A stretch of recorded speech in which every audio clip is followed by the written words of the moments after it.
Hello बच्चों, good evening. कैसे हैं आप लोग? बच्चों, पिछली वीडियो में हम लोगों ने समांतर प्लेट संधारित्र के बारे में पढ़ा था और उस वीडियो में हम लोगों ने उस संधारित्र की धारिता का इक्वेशन देखा था जिसमें था C बराबर epsilon not A by D. ठीक है, समांतर प्लेट संधारित्र।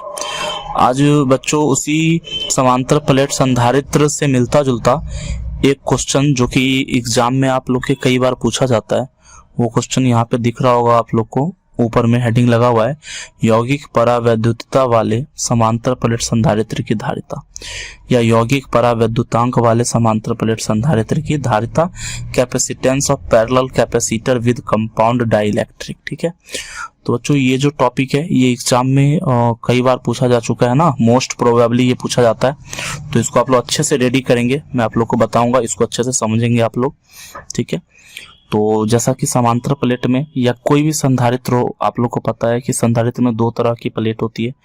एक प्लेट जिसकी धारिता हमें बढ़ानी होती है धनावेश, जिसको अपन लोग संग्राहक प्लेट कहते हैं, और एक दूसरा प्लेट जो कि ऋणावेशित होता है उसको हम लोग संघनक प्लेट कहते हैं। ठीक है बच्चों, तो सेम उसी तरीके से हम लोगों ने यहाँ पे दो प्लेट दिखा रखा है, एक ये प्लेट है, दूसरा ये प्लेट है। तो ये जो पहला प्लेट है ये बच्चों धनावेशित प्लेट है, जिस पर धनावेश होने के कारण यहाँ पे प्लस सिग्मा पृष्ठीय आवेश घनत्व प्लस सिग्मा उत्पन्न हो गया। यहाँ पे ऋणावेशित प्लेट है, ऋणावेश होने के कारण यहाँ पे पृष्ठीय आवेश घनत्व माइनस सिग्मा उत्पन्न हो गया। ठीक है बच्चों, इसके मध्य बच्चों हम लोग यहाँ इसके मध्य मैंने क्या किया है, जैसा इसको आप लोग को जैसे सॉल्व करना वो अच्छे समझेंगे। इस प्लेटों के बीच में मैंने तीन तरह के माध्यम को रखा है ना, बीच से आप लोग को ये लाइन दो दिख रही होगी ना, ये दो मेन प्लेट है, ये संग्राहक प्लेट और ये संघनक प्लेट, जिसको बाहर से भूदृत कर दिया गया। ठीक है, जहाँ पे ये पहला माध्यम जो होता है उसका विद्युतशीलता हमने यहाँ पे एप्सिलॉन 1 ले लिया है, ये दूसरा माध्यम है जिसकी विद्युतशीलता एप्सिलॉन 2 है, और ये तीसरा माध्यम है जिसकी विद्युतशीलता एप्सिलॉन 3 है, और इन सब की मोटाई दे रखी है। पहला माध्यम जो है वो D1 मोटाई के बीच में है, दूसरा माध्यम D2 मोटाई के बीच में, और तीसरा माध्यम D3 मोटाई के बीच है। तो इसका बच्चों मैंने यहाँ पे लैंग्वेज भी आप लोग को लिख दिया है ताकि आप लोग को दिक्कत ना हो, यदि आप लोग क्लास मिस कर जाते हैं तो कोई भी ऐसा चीज ना हो जो आप लोग का छूट जाए, तो उस सभी चीज को ध्यान में रखते हुए मैंने यहाँ पे लैंग्वेज को भी ऐड करना शुरू कर दिया है, आप लोग समझ सकते हैं। यहाँ पे लिखा हुआ है, माना कि दिखाए गए आकृति में दो समतल समांतर चालक प्लेटें हैं जिनके बीच इप्सिलॉन 1, इप्सिलॉन 2 तथा इप्सिलॉन 3 आपेक्षिक विद्युतशीलता वाले क्रमशः D1, D2 तथा D3 मोटाई के माध्यम भरे हुए। ठीक है, तो ये लैंग्वेज हुआ बच्चों, हम लोग स्टार्ट करते हैं। उससे पहले आप लोग को बता दें बच्चों, किसी समांतर प्लेट चालक के लिए जो विद्युत क्षेत्र की तीव्रता होती है वो आप लोगों ने पढ़ा है चादर वाले केस में। E बराबर क्या होता है, सिग्मा अपॉन, पढ़ा होगा ना, सिग्मा अपॉन इप्सिलॉन नॉट। ठीक है, E बराबर क्या होता है, सिग्मा अपॉन इप्सिलॉन नॉट। तो समझेंगे यहाँ पे यही फॉर्मूला का उपयोग हम लोग करेंगे। और यदि कोई भी माध्यम जब भरा रहता है तो आप लोग को मैंने बताया कि जो कोई भी माध्यम जो होता है ना उसको हम लोग इप्सिलॉन के साथ में लिखते हैं, है ना। तो आइए यहाँ पे स्टार्ट करते हैं, समझेंगे इसको। सबसे पहले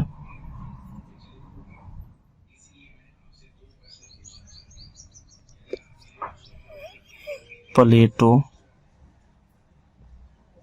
के बीच विद्युत क्षेत्र की तीव्रता एवं विभवांतर। ठीक है, विभवांतर वही विभव हुआ बच्चों, इसके लिए घबराना नहीं है, वही कॉन्सेप्ट है।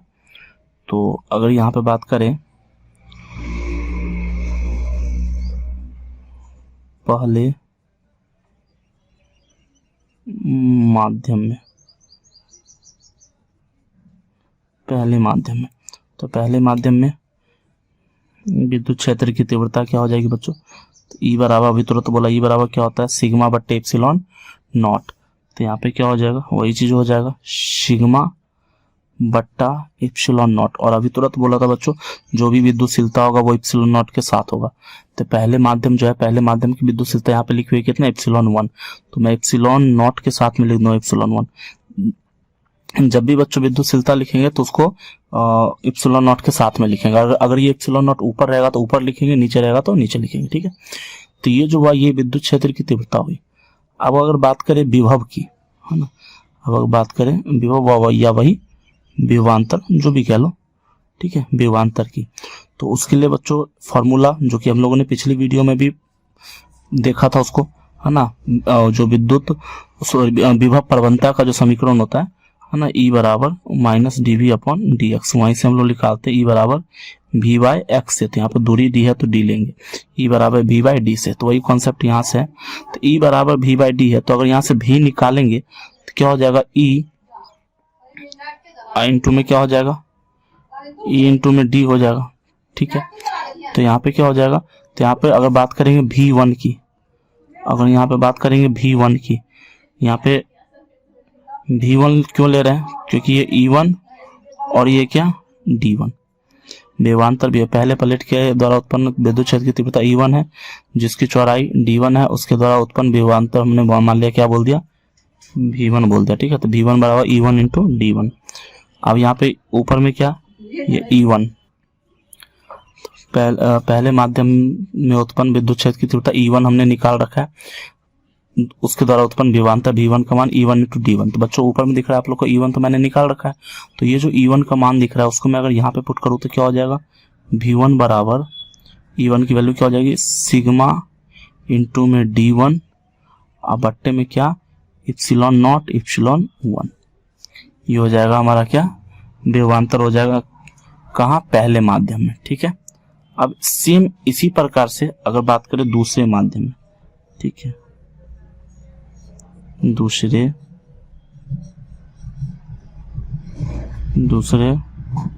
माध्यम में, तो दूसरे माध्यम की अगर बात की जाए तो दूसरे माध्यम के लिए जो विद्युत क्षेत्र की तीव्रता उसको E2 कह देते हैं। तो E2 बराबर क्या हो जाएगा, फिर से सिग्मा बट्टा, अब यहाँ पे क्या हो जाएगा इप्सिलॉन नॉट और साथ में आ जाएगा इप्सिलॉन 2, है ना, क्योंकि आप लोग को यहाँ पे दिख रहा होगा दूसरा जो माध्यम है उसकी विद्युत यहाँ पे कितनी इप्सिलॉन 2 है, तो यहाँ पे वही हो गया इप्सिलॉन नॉट और साथ में इप्सिलॉन 2। फिर से सेम चीज बच्चों यहाँ पे हम लोग करेंगे क्या, विभवांतर, है ना, यहाँ पर सेम हम लोग करेंगे विभवांतर। विभवांतर की अगर बात करें तो इक्वेशन लगा दूं, क्या हो जाएगा बच्चों, ऊपर में जैसे V1 बराबर E1 इंटू D1 है, तो वैसे अगर यहाँ पे बोलेंगे V2 बराबर तो क्या हो जाएगा E2 इंटू में क्या D2। ठीक है, V2 इंटू में क्या D2, तो ऊपर में E2 तो निकाल रखे हैं, तो V2 बराबर E2 की वैल्यू क्या सिग्मा D2 बट्टे में क्या इप्सिलॉन नॉट इंटू में इप्सिलॉन 2। ये हमारा हो जाएगा दूसरे माध्यम में विद्युत क्षेत्र की तीव्रता और विद्युत विभव। ठीक है, अब बात कर लेंगे हम लोग बच्चों तीसरे माध्यम की, है ना, जिसमें हमारा जो विद्युतशीलता है माध्यम का वो इप्सिलॉन 3 है और वो कितने मोटाई में है, तो D3 में। ठीक है, अब अगर बात करें तीसरे माध्यम, है ना, ये क्या हो जाएगा हमारा तीसरे माध्यम में, तो तीसरे माध्यम में क्या हो जाएगा, तो वही विद्युत क्षेत्र की तीव्रता E3 बराबर बिल्कुल सेम वैसे ही जैसे ऊपर करते आ रहे हैं सिग्मा बट्टा इप्सिलॉन नॉट और साथ में इप्सिलॉन 3। फिर से क्या करेंगे बच्चों, विभवांतर निकल, सेम प्रोसेस आ रहा बच्चों। यदि आप लोग देखो तो आप लोग को समझ में आएगा कि सभी जगह पे बिल्कुल सेम कॉन्सेप्ट है। आप लोग को साइज देख करके हदर नहीं जाना है पहले ही कि बहुत बड़ा हो गया, बहुत ही सिंपल है ये, है ना। तो विभवांतर के लिए फिर से हम लोग क्या करेंगे V3, है ना, तो ये क्या हो जाएगा V3 बराबर ऊपर में क्या, जैसे V1 में हम लोग क्या लिखे, V1 में लिखे E1 इंटू D1, V2 में हम लोग क्या लिखे E2 इंटू D2, उसी तरीके से V3 में क्या लिखेंगे E3 इंटू में क्या D3। तो V3 बराबर E3 का मान क्या तो दिख रहा है सिग्मा D3 बट्टे में क्या हो जाएगा एप्सिलॉन नॉट इंटू एप्सिलॉन 3। ये हमारा हो जाएगा विभवांतर। ठीक है, अब अगर बच्चों बात करें हम लोग टोटल पोटेंशियल की, टोटल विभवांतर की, है ना, टोटल अगर विभवांतर की बात करें तो ऊपर में V1 ये रहा, है ना, ठीक है, V1 ये रहा, V2 ये रहा, V3 ये रहा। तो अगर बात करें टोटल पोटेंशियल की, कुल विभवांतर की, है ना, तो कुल विभवांतर क्या हो जाएगा, तो आप लोग समझ सकते हैं। यहाँ पे मैं लिखता हूँ, यहाँ पे तो यहाँ पे दिख जाएगा, आप लोग को ध्यान देंगे। अगर बात करें कुल विभवांतर, कुल विभवांतर को अगर V बोल दे तो टोटल कितना हो जाएगा V1 plus V2 plus V3। अब सबकी वैल्यू तो बच्चों आप लोग निकाल रखे हैं, देखें आप लोग कैसे हमने निकाला है। तो सबकी वैल्यू पुट करते हैं। V1 का मान क्या दे रखा है, तो आप लोग को दिख रहा होगा सिग्मा D1 बट्टे एप्सिलॉन नॉट एप्सिलॉन 1, ठीक है V1। इसी तरीके से V2 sigma D2 epsilon not epsilon 2, इसी तरीके से plus sigma D3 epsilon not into epsilon 3। बच्चों इसमें देख रहे हो क्या हर जगह पे कॉमन है, क्या सिग्मा सब में है और साथ में एप्सिलॉन नॉट भी सब में है।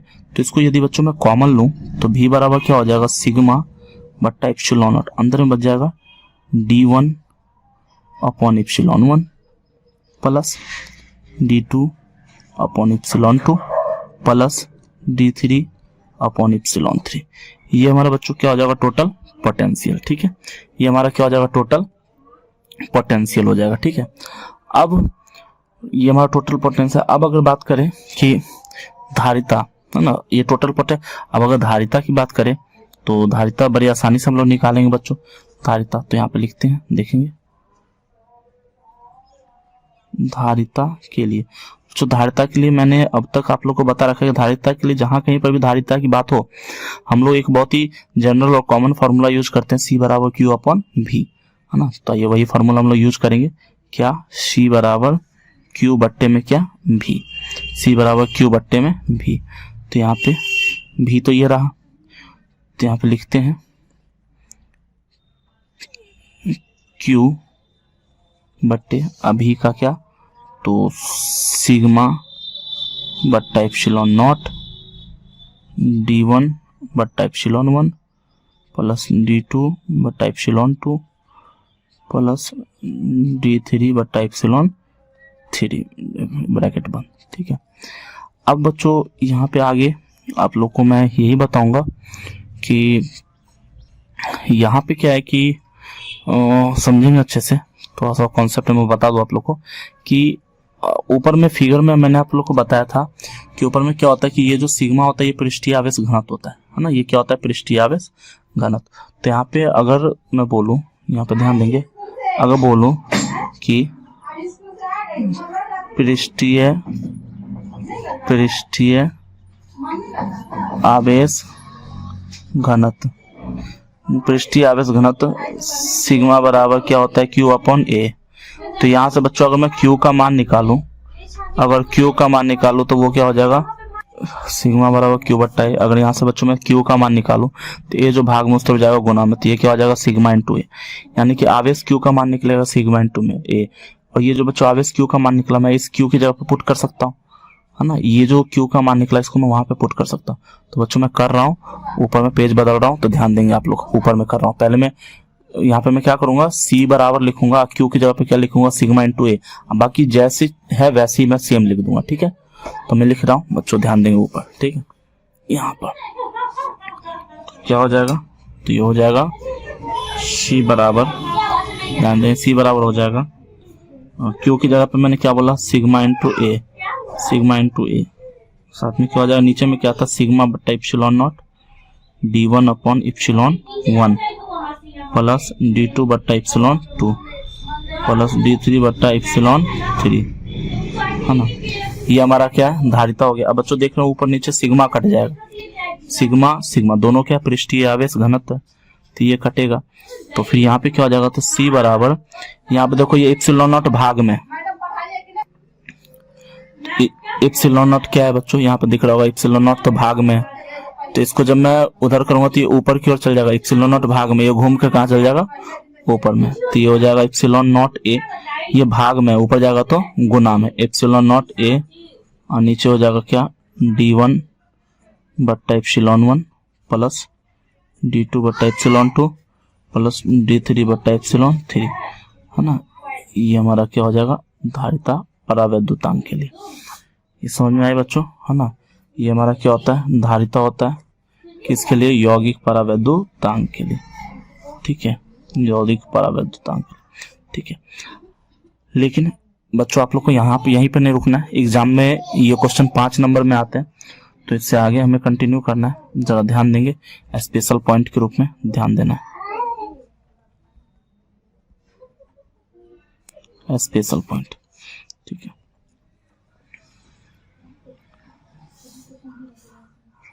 यदि दोनों प्लेटों के बीच यदि दोनों प्लेटों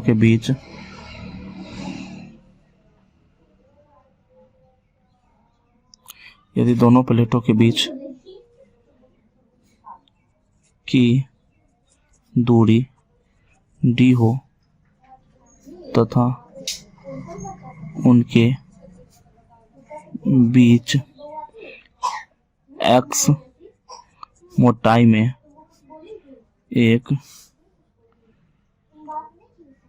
इप्सिलॉन r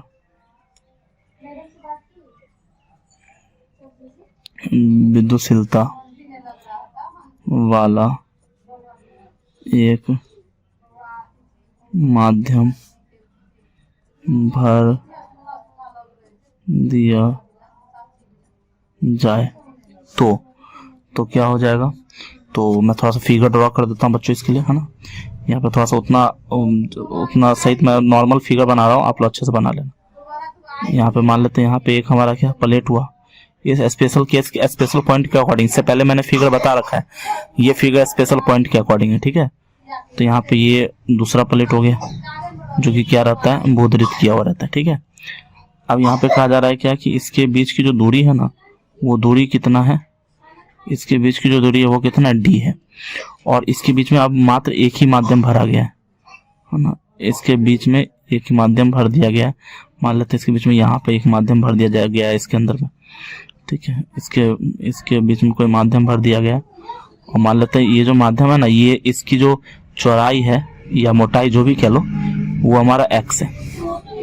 मान लेते हैं x मोटाई में रखा हुआ है, तो x मोटाई में तो ये माध्यम रखा हुआ है और इसकी जो विद्युतशीलता वो क्या बोला गया, वो इप्सिलॉन r है। इसकी विद्युतशीलता कितनी, इप्सिलॉन r, x मोटाई में। तो अगर बोला जाएगा कि दोनों प्लेटों के बीच इस माध्यम के अलावा कितना स्पेस बच गया, तो इस माध्यम के अलावा कितना स्पेस बच गया, तो टोटल जो स्पेस है वो, टोटल जो चौड़ाई है वो कितना है, d है।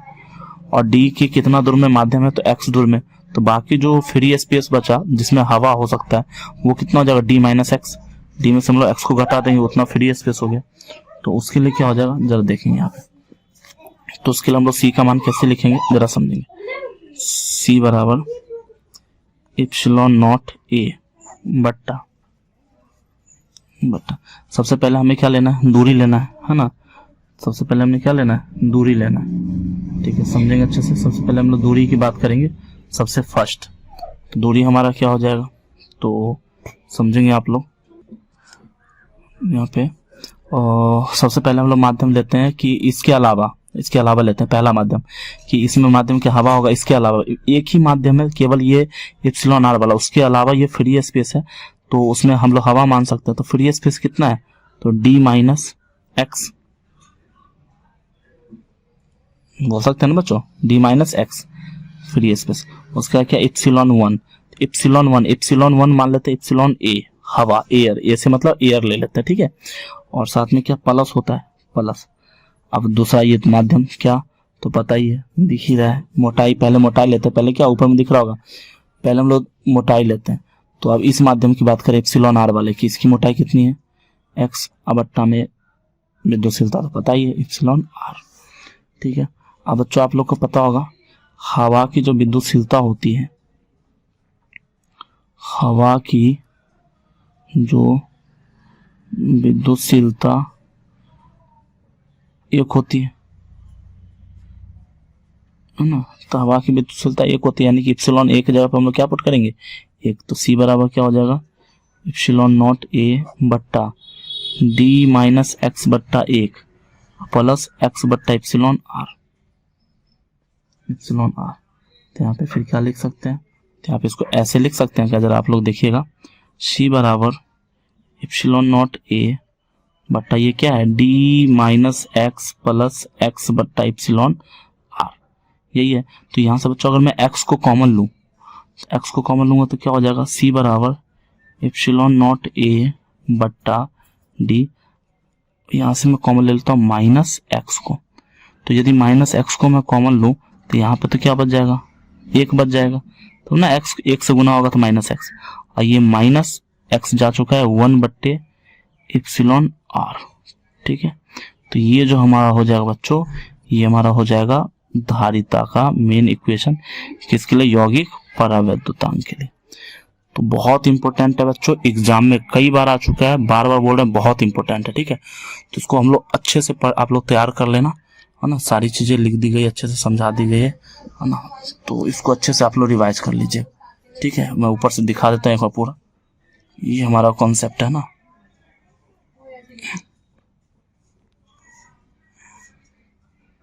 फिर यहाँ पे ये अपना, यहाँ पे